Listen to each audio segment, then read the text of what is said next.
গাওয়ার মধ্য দিয়ে আমরা আজকের এই খেলা শুরু করব।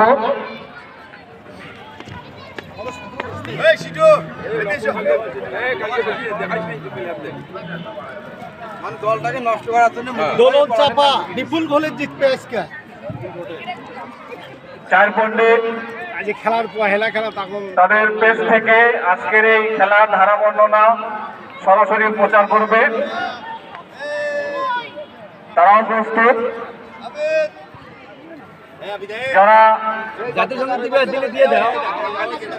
দূর থেকে আমাদের সাথে সম্পৃক্ত হবেন, সংযুক্ত হবেন, তারা 4 পণ্ডিত ফেসবুক পেজে আমাদের এই আজকের এই খেলার ধারা বর্ণনা এবং খেলা দেখতে পারবেন।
মামা যান টিম ম্যানেজার যান উভয় দলের সবাই যাচ্ছে তো